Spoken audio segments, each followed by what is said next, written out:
मतदारसंघात महायुतीचे उमेदवार आमदार भीमराव केराम यांचा विजय निश्चित होताच माहूर शहरात ढोल ताशांच्या गजरात मिरवणूक काढून फटाक्यांची आतिषबाजी करण्यात आली। 20 नोव्हेंबर रोजी पार पडलेल्या विधानसभा निवडणुकीत किनवट माहूर या मतदारसंघात एकूण 17 उमेदवार रिंगणात उतरले होते। दिनांक 23 नोव्हेंबर रोजी झालेल्या मतमोजणीत महायुतीचे उमेदवार आमदार केराम यांनी चुरशीच्या लढाईत महाविकास आघाडीचे उमेदवार माजी आमदार प्रदीप नाईक यांना धूळ चारली। आमदार केराम यांच्या विजयानंतर भाजप पदाधिकारी, कार्यकर्ते व विकास प्रेमींनी शहराच्या प्रमुख मार्गावर ढोल ताशांच्या गजरात मिरवणूक काढली। तसेच डॉक्टर बाबासाहेब आंबेडकर व छत्रपती शिवाजी महाराज चौकात फटाक्यांची आतिषबाजी केली। यावेळी माजी उपनगराध्यक्ष शोभा महामुने, नगरसेवक सागर महामुने, अनिल वाघमारे, माजी सभापती वसंत कपाटे, नंदकुमार जोशी, शहराध्यक्ष पुरुषोत्तम लांडगे, सुरेश गिर्हे, राजू दराडे, विनोद सूर्यवंशी, रुपेश दीक्षित, नारायण सुने, बाळू शिंदे, कृष्णा बेलखोडे, शहराध्यक्ष स्वाती आडे,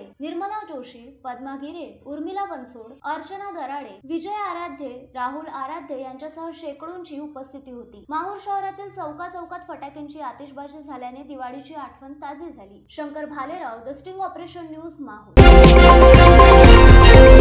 द स्टिंग ऑपरेशन न्यूज, सत्याचे दुसरे नाव, अन्यायावर लेखणीचा घाव।